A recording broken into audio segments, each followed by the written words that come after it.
Él pensó que Laura solo tenía un pasado difícil, que había cosas de las que simplemente no quería hablar. Pero hay silencios que no son olvido. Son advertencias. Laura nunca mintió a solo. Nunca dijo toda la verdad. Y lo peor es que cuando él empezó a sospechar, ya era parte de la historia. Mi nombre es Rada, y esto es Ecos de Rada. Hoy vamos a explorar una historia que nos recuerda que las apariencias casi siempre engañan. Se trata de Marcos, un tipo normal, con una vida normal, que conoció a Laura en el momento menos esperado. Para él, ella era un soplo de aire fresco, misteriosa y fascinante. Tenía una forma de mirar el mundo que lo cautivó desde el primer día. Él notaba que había algo en su pasado, una sombra que a veces cruzaba sus ojos, pero lo atribuía a experiencias duras, a heridas que aún no habían sanado del todo. Él creía que con amor y paciencia podría ayudarla a dejar atrás lo que fuera que la atormentara. Pero las semanas se convirtieron en meses, y las pequeñas rarezas empezaron a sumarse. Llamadas que no contestaba frente a él, en salidas repentinas, sin una explicación clara. Amigos de los que hablaba pero que nunca llegaba a presentarle. Marcos intentaba no darle importancia. Se decía a sí mismo que eran inseguridades de ella, que necesitaba su espacio. Pero la duda es como una pequeña semilla que, una vez plantada, no deja de crecer en la oscuridad. Él empezó a sentir que caminaba sobre un terreno frágil, donde cada paso en falso podía desvelar algo que no estaba preparado para afrontar. Laura nunca mintió directamente. Era una maestra del silencio, de las verdades a medias. Sus evasivas eran tan sutiles que hacían que Marcos se sintiera culpable por dudar. ¿Y si solo estaba siendo paranoico? ¿Si su desconfianza era lo que realmente estaba dañando la relación? Ella sabía cómo desviar la conversación, cómo hacerle sentir que el problema era él, por querer saber demasiado. Y él, enamorado, quería creerle. Deseaba con todas sus fuerzas que su intuición estuviera equivocada. Pero la verdad tiene una forma muy peculiar de salir a la luz, aunque sea a través de las grietas más pequeñas. El punto de inflexión llegó una noche, un nombre que ella susurró entre sueños.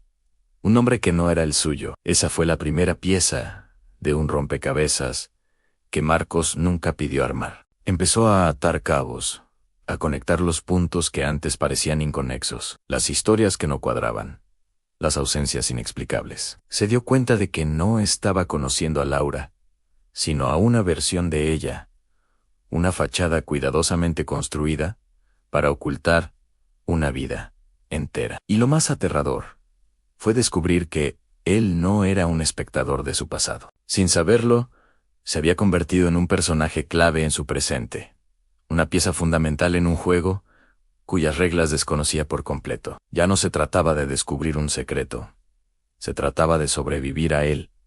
Nadie llega a una historia así de golpe. Uno nunca se topa con el abismo de frente. Siempre se entra por una rendija, por algo pequeño, una mirada que dura un segundo de más, una coincidencia que parece inofensiva, una persona que, a primera vista, parece necesitar ser salvada. Y así fue como él conoció a Laura.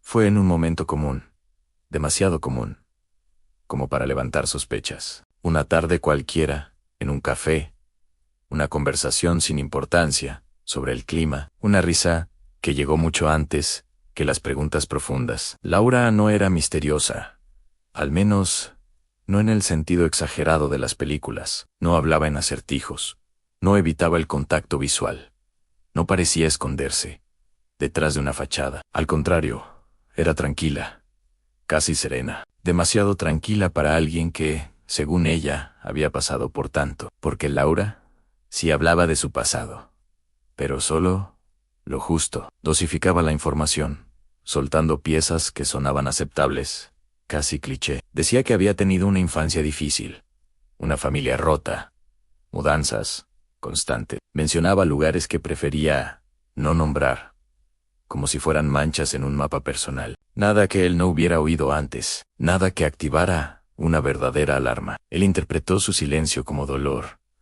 no como un secreto guardado, bajo llave. Y ese, por supuesto, fue su primer gran error. Con el tiempo, la presencia de Laura se hizo constante. Empezó a quedarse a dormir en su departamento. Primero solo los fines de semana, luego algún día entre semana, y finalmente, su presencia se volvió una norma, sin necesidad de avisar.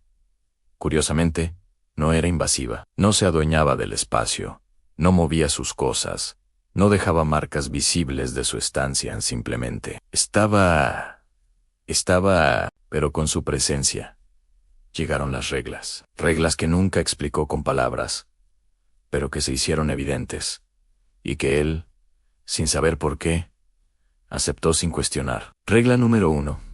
Ann Laura no dormía con la puerta de la habitación cerrada. Ann nunca.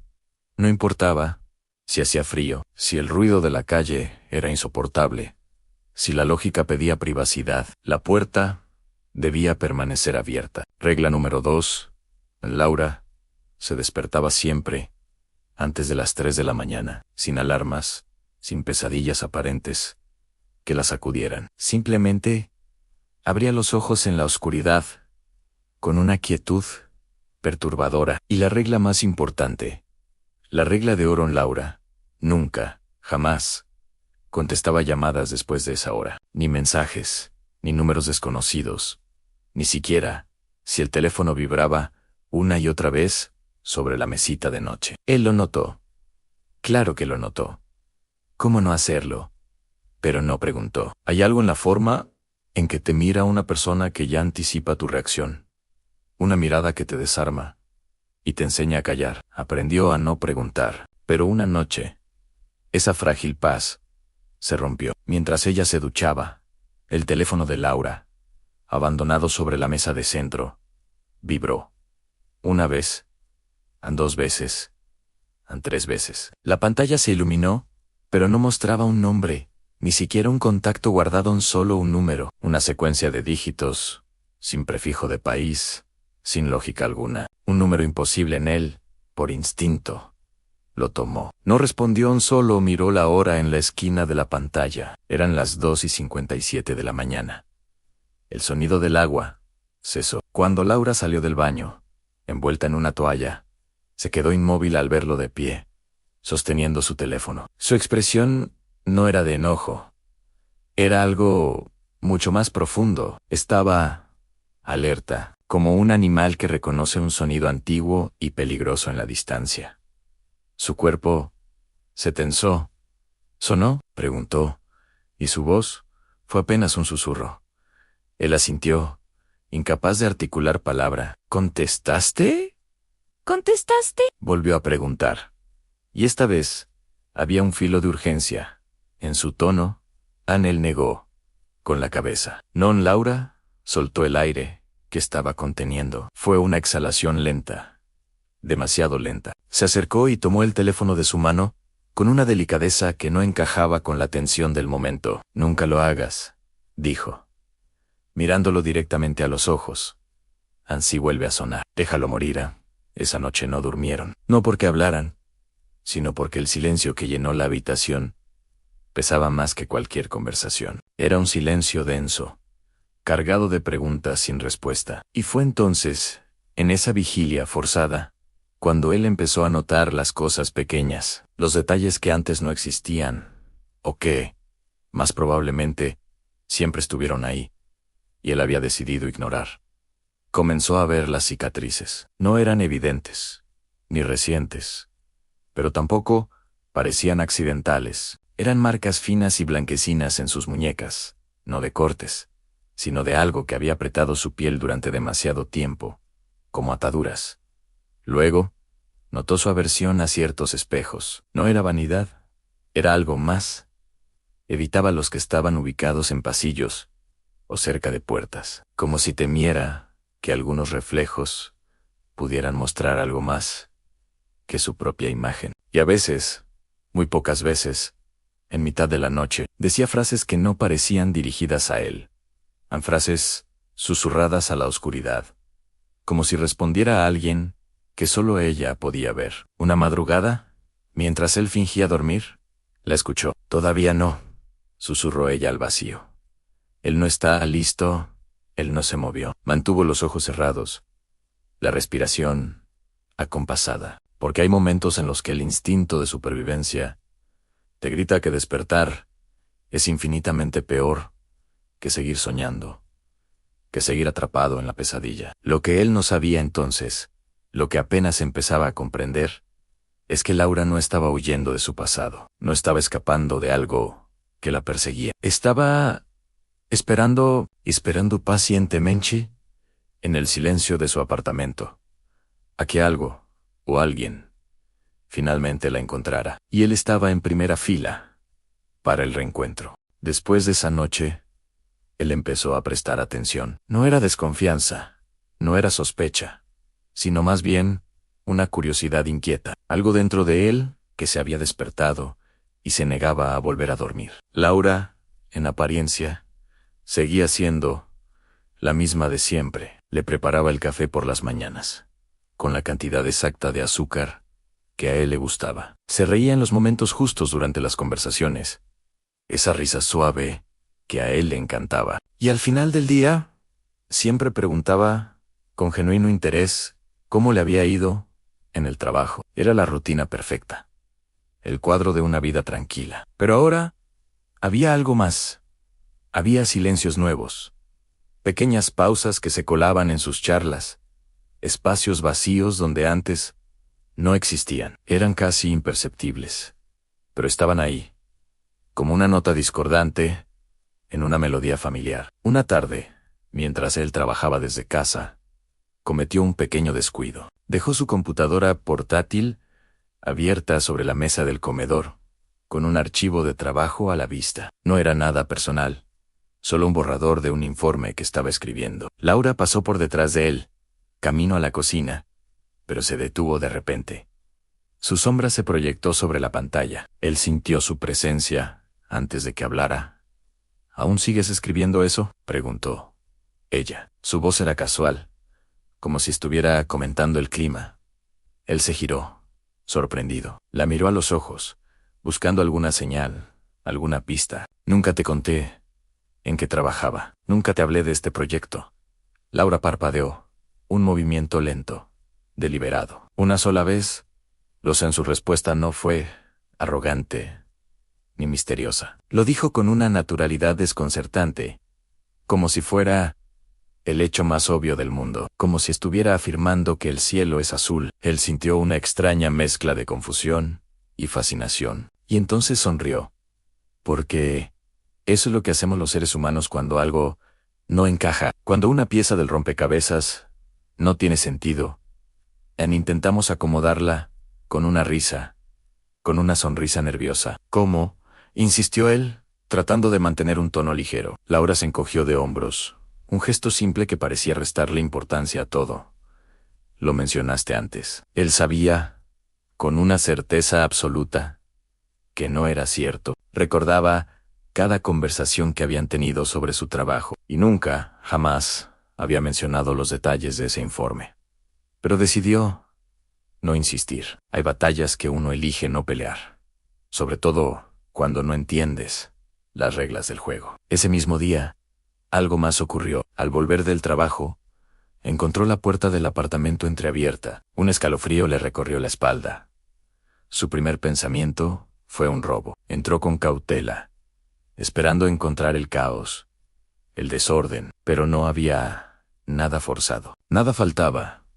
Nada estaba fuera de lugar, excepto el aire. El ambiente se sentía pesado, cargado de una extraña electricidad. Había un olor peculiar, un olor metálico, como la lluvia estancada en un charco, o como un puñado de monedas viejas. Siguió el olor hasta el salón.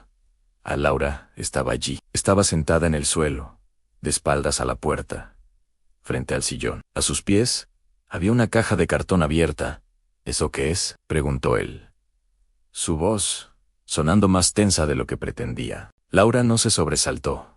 Parecía haber sentido su llegada. Cosas que prefiero tener cerca, respondió ella, sin girarse. Él se acercó y miró dentro de la caja. Su contenido era desconcertante. Eran objetos simples, casi banales, pero juntos creaban una imagen extraña. Había un llavero oxidado, con una llave que no correspondía a ninguna puerta que él conociera. Una fotografía, doblada y desgastada, donde los rostros de las personas eran ya solo manchas borrosas. Un reloj de pulseras sin manecillas, congelado en un tiempo inexistente. Y al fondo, un teléfono móvil viejo, un modelo de hace más de una década, apagado, sin batería, con la pantalla rota. ¿Funciona?, preguntó él, señalando el teléfono. Laura finalmente giró la cabeza y lo miró.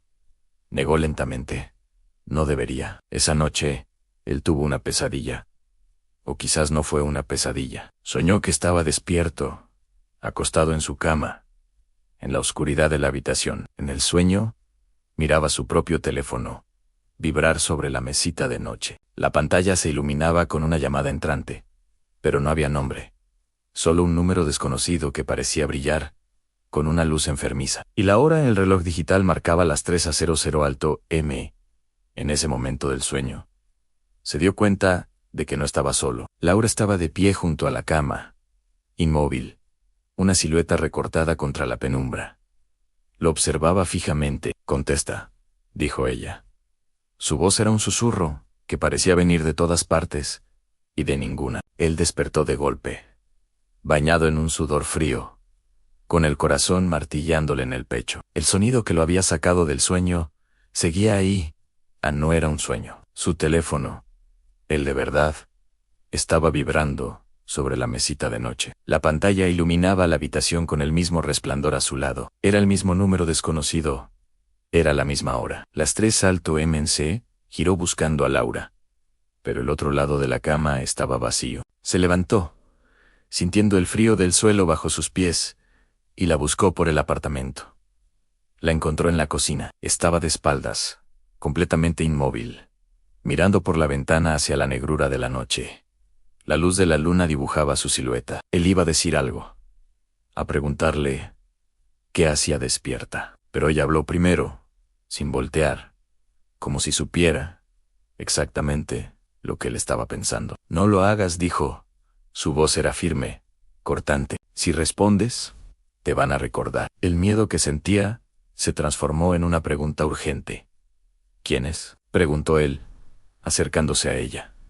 Laura tardó una eternidad en responder. El silencio se estiró, tenso y pesado. Cuando finalmente habló, su voz era apenas un murmullo cargado de un peso que él no podía comprender. «Los que piensan que sigo siendo suya». Justo en ese instante, el teléfono en la habitación dejó de sonar. El silencio que siguió fue aún más aterrador que la vibración. Él no durmió más esa noche. Se quedó sentado en el sofá, mirando la oscuridad, mientras Laura permanecía en la cocina, vigilando la noche como un centinela. Al día siguiente, la normalidad intentó abrirse paso, pero ya era imposible. La tensión era una tercera persona en el apartamento. Mientras se preparaba para ir a trabajar, notó un sobre blanco en el suelo, justo debajo de la puerta. Alguien lo había deslizado por debajo. No tenía sello, ni dirección, ni remitente. Era completamente anónimo. Con manos temblorosas, lo recogió y lo abrió. Dentro había una única hoja de papel doblada. La desdobló y leyó la frase escrita a mano, con una caligrafía pulcra pero impersonal. «Ella no te dijo todo, Ann». Y justo debajo de esa frase había una fecha que él reconoció al instante, una fecha grabada a fuego en su memoria. Era el día exacto en que había conocido a Laura Nell, en que su vida había cambiado para siempre. Aunque hasta ese momento no sabía hasta qué punto. Cada detalle, cada pequeña rareza, cada silencio, ahora convergía en ese trozo de papel. La caja con objetos sin sentido, la llamada a las 3 de la mañana, la advertencia de Laura. Todo estaba conectado. Ella no era solo una mujer con un pasado misterioso. Era una mujer con un presente peligroso. Y sin saber cómo, él ahora formaba parte de él. Laura nunca hablaba de su vida antes de Millán. No era porque le doliera, o al menos eso quería creer yo. Era como si nombrarla, como si darle voz a ese pasado fuera suficiente para traerlo de vuelta al presente. Y yo, en mi ignorancia, empecé a investigar. No lo hacía por celos, ni mucho menos por un deseo de controlarla. Era una necesidad visceral, una urgencia por entender quién era la mujer con la que compartía mi vida. Busqué su nombre en todas partes. Redes sociales, registros viejos, foros olvidados, donde la gente deja pedazos de su vida, esperando que nadie los encuentre. Pero no había casi nada, demasiado poco para alguien que, se notaba, había vivido tanto. Su perfil estaba cerrado, sin fotos antiguas, sin amigos en común que me dieran una pista, sin un solo rastro digital, antes de un año específico. Era como si Laura, mi Laura, hubiera empezado a existir de repente. De la nada, Ann. Pero encontré algo, un nombre, casi un susurro, enterrado en un comentario antiguo, en un foro, abandonado sobre desapariciones no resueltas. El nombre no era Laurán, era Ellen Ríos. La historia que acompañaba ese nombre era corta, pero profundamente inquietante. Hablaba de una mujer vista por última vez en un pueblo pequeño, un lugar de paso, de esos donde nadie se queda por mucho tiempo. El post decía que había estado involucrada en algo que nunca pudieron probar, que varias personas habían desaparecido después de cruzarse con ella, que nadie podía señalarla directamente, pero que todos, absolutamente todos, la recordaban, no por su rostro, sino por la forma en que los miraba. Cerré la página del navegador, el corazón martillándome en el pecho. Negaba a creerlo. No podía ser ella en esa noche. Laura llegó a casa más tarde de lo normal. Noté que traía tierra en los zapatos. Tierra rojiza, que no reconocí de ningún parque cercano. Dejó las llaves sobre la mesa. El sonido del metal contra la madera resonó en el silencio. ¿Dónde estabas?, le pregunté, intentando que mi voz sonara casual. Ella me miró, y su expresión era indescifrable. Arreglando algo que dejé pendiente, respondió. Sentí un escalofrío. ¿Algo de antes de conocerme? Insistí. Laura sostuvo mi mirada, y por primera vez desde que la conocía, no intentó suavizar la respuesta.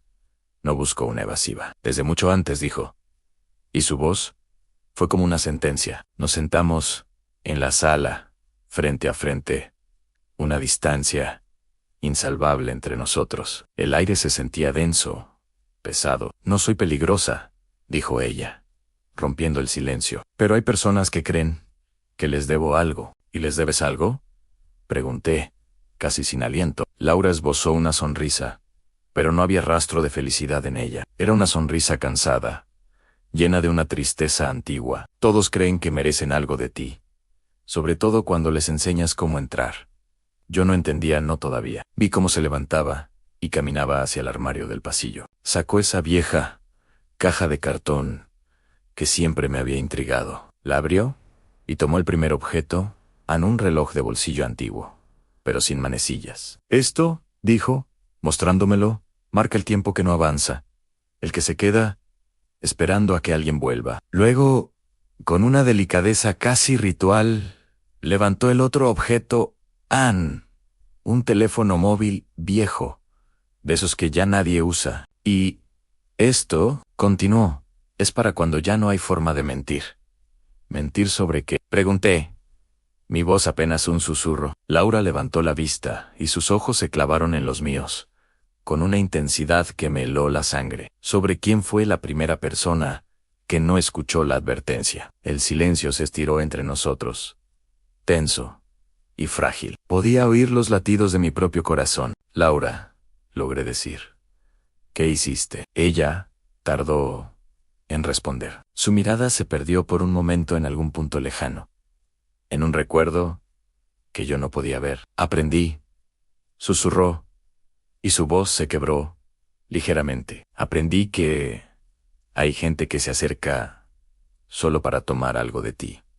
Y cuando no se lo das por las buenas, buscan la manera de arrancártelo. Esa noche no pude dormir en nuestra cama. Me quedé en el sillón de la sala, mirando el techo, escuchando cada crujido del edificio, cada susurro del viento afuera. Mi mente era un torbellino de preguntas sin respuesta, de miedos que empezaban a tomar forma.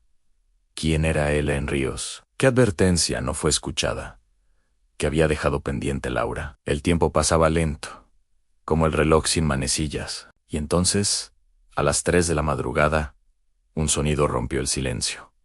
Una vibración insistente. No era mi teléfono. Era el teléfono viejo, el que estaba en la caja, ahora sobre la mesa de centro. Su pantalla, que yo creía muerta, estaba encendida. Mostraba una llamada entrante. Un número desconocido. En ese instante, Laura apareció en el umbral del pasillo, como una sombra. Su rostro estaba pálido. «Si contestas», dijo. Su voz firme a pesar de todo. «Vas a saberlo todo, en cada detalle». El teléfono seguía vibrando, una y otra vez, un pulso urgente en la oscuridad. «¿Y si no contesto?», pregunté, el miedo cerrándome la garganta. Laura bajó la mirada por un segundo. «Entonces, seguirán viniendo, uno tras otro. Nunca se detendrán». El teléfono sonó una vez más, en 2, en 3. Y en ese momento, por primera vez desde que la conocía, vi algo nuevo en sus ojos. Algo que nunca había visto antes. Era miedo. Laura, mi Laura. La mujer que parecía no temerle a nada, tenía miedo. Y su miedo me aterraba más que cualquier historia de un foro abandonado. La llamada no era solo una llamada, era el pasado, llamando a la puerta. Y yo tenía que decidir si abrirla. Laura nunca hablaba de su vida antes de conocerme. Laura nunca hablaba de su vida antes de conocerme. No era porque le doliera, no, era porque nombrarla. Era como invocarla, traerla de vuelta al presente.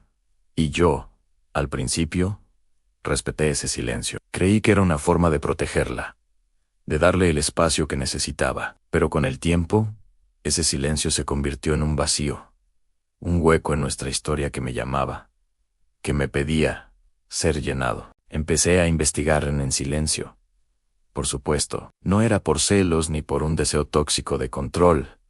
Era una necesidad de entender quién era la mujer con la que dormía cada noche. De dónde venía esa tristeza que a veces le asomaba en la mirada cuando creía que yo no la veía. Busqué su nombre en redes sociales, en registros viejos, en esos foros olvidados de Internet, donde la gente deja pedazos de su vida, esperando que nadie los encuentre. Pero no encontré casi nada. Demasiado poco para alguien que, yo sabía, había vivido tanto. Un perfil privado aquí, otro allá, pero sin fotos antiguas, sin amigos en común de antes de que nos conociéramos, sin ningún rastro antes de cierto año. Era como si Laura, mi Laura, hubiera empezado a existir de golpe, de la nada, justo antes de entrar en mi vida. Pero en la arqueología digital, si cavas lo suficiente,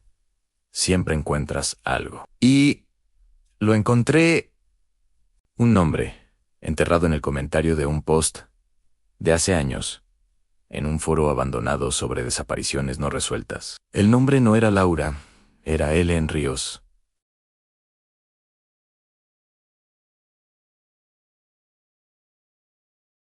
Hablaba de una mujer que había sido vista por última vez en un pueblo pequeño, uno de esos lugares de paso, por los que nadie se queda. El post decía que había estado involucrada en algo que la policía nunca pudo probar.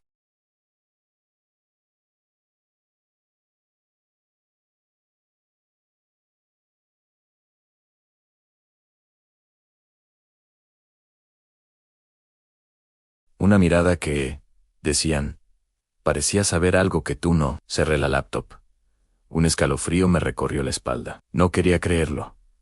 No podía ser ella.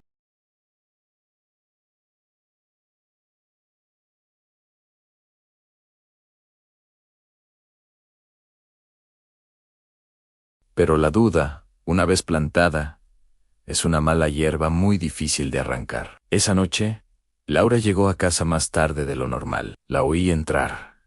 El sonido de las llaves sobre la mesita de la entrada.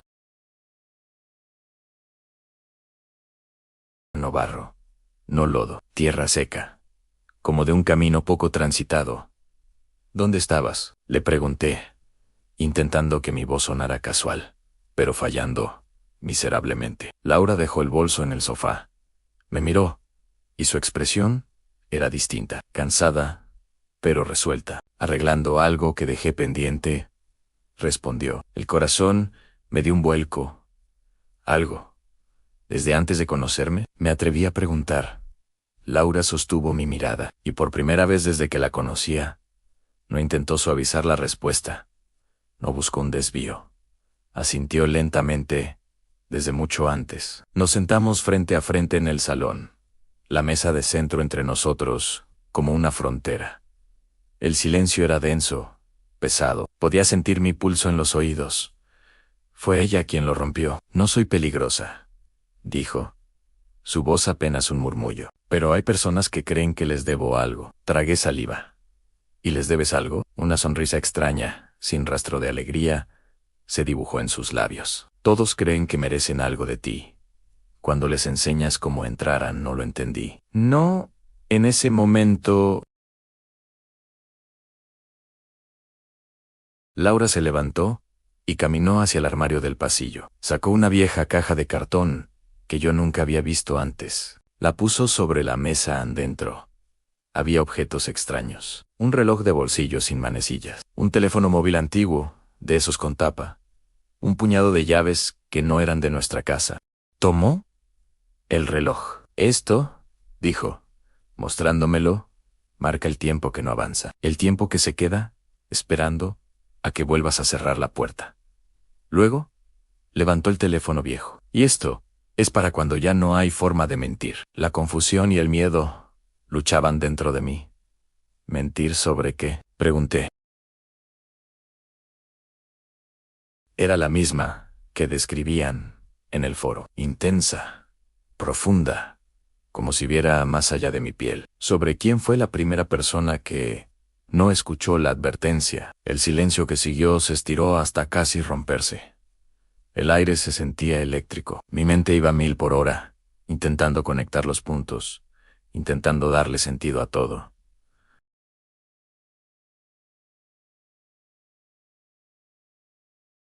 Ella tardó en responder. Su mirada se perdió por un momento, como si estuviera reviviendo un recuerdo lejano.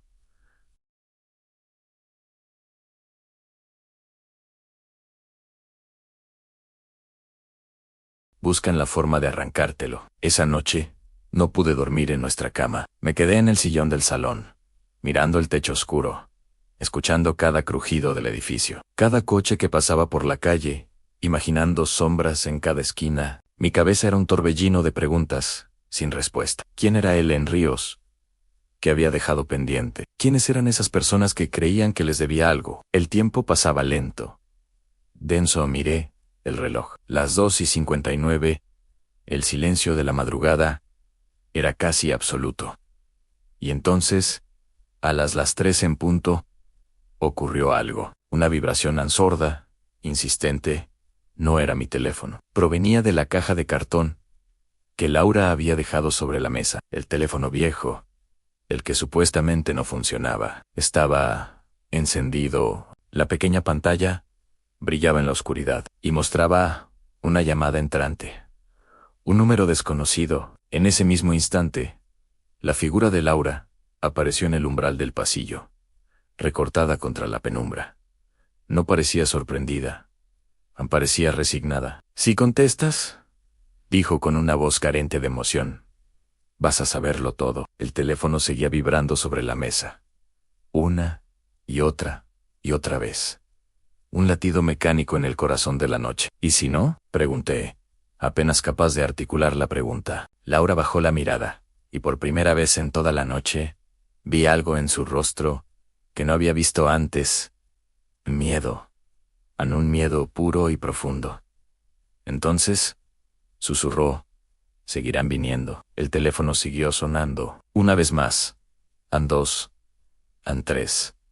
Cada vibración era un golpe contra mis nervios. El mundo entero pareció reducirse a esa habitación, a esa caja, a ese teléfono que sonaba desde el pasado. Hay historias que no empiezan con gritos, ni con sangre. Empiezan con advertencias suaves, casi imperceptibles, con reglas que parecen exageradas, con personas que te dicen no lo hagas sin darte una explicación. Laura nunca me dijo que fuera inocente. Nunca me pidió que la salvara. Y nunca, jamás, me prometió que todo estaría bien. Solo intentó mantenerse un paso por delante de algo que, evidentemente, ya la había alcanzado muchas veces antes. Y lo que yo no sabía, lo que apenas empezaba a comprender, es que hay secretos que no se guardan para proteger a otros. Se guardan para darles tiempo. Tiempo antes de que tengan que elegir un bando. Porque cuando alguien te dice que no contestes una llamada a las 3 de la mañana, no es una superstición de internet. Es un límite. Una línea dibujada en la arena. Y cruzar un límite, cualquier límite, siempre tiene un precio. El teléfono seguía sonando. La pantalla iluminaba el rostro de Laura, que me miraba, esperando mi elección. Un fragmento recuperado de los archivos que nadie debió abrir jamás.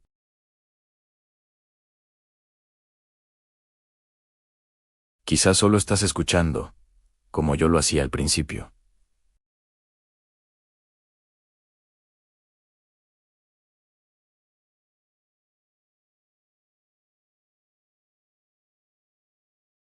Esto fue Ecos de Radha Ann, donde las historias no se cuentan, se archivan.